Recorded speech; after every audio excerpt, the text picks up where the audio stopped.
You to do a forecast for southern Brittany. We don't even rely on you here. It doesn't say much for Meteo France, does it? Have a nice evening. And you. Take care. Now, parents with special educational needs children in Hull say that they're struggling to get the support that they need. The family's views are backed up by a new report out today. IPPR North says that while funding has increased across the North by 8%, it's just not kept pace with the demand for specialist help, which has risen by 39%. Our correspondent Vicky Johnson has this report. Home time has always been Logan's favourite time of the school day because he suffers from social, emotional and mental health problems, and his mum has battled for years to get the support he needs.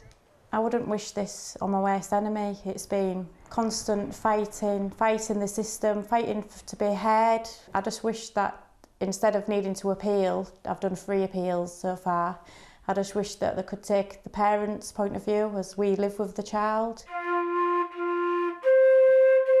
Logan finally got extra funding for support in the classroom 2 months ago, and even he's noticed a change in his behaviour. It isn't perfect, but it ain't really awful too, so yeah, it's natural, yeah, good. Nobody from Logan's school, Eastfield Primary, was willing to talk publicly to us, but they have told us via email that they, like all of the schools, are doing their best to support pupils with special education needs and disabilities, despite the current tough funding situation. While funding for special educational needs has increased, it's failed to keep pace with rapidly rising demands. Children are becoming more complex in terms of all the challenges that they face, and one of the things that we spend a lot of time doing is working out what is that child's primary need, what is it that's stopping them accessing the education that they need. Is it autism? Is it anxiety? Is it a mental health issue? SEN is rising, but it's not fit for purpose within schools.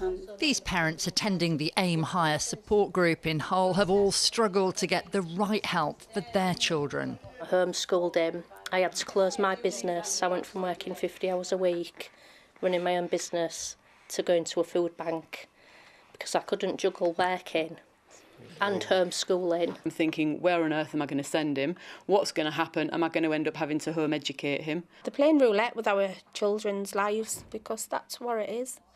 These parents have got the support of MP Emma Hardy, who's now calling for an overhaul of the funding system. One of the things that is really key is saying provision for a child should be based on the child's need, not on where they live and not on their parents' ability to fight the system. While Logan has got the help he needs now, his mum fears he'll have to start fighting all over again when he goes to secondary school. Vicky Johnson, BBC Look North, Hull. Thank you, Vicky. Just reading a response already coming in on the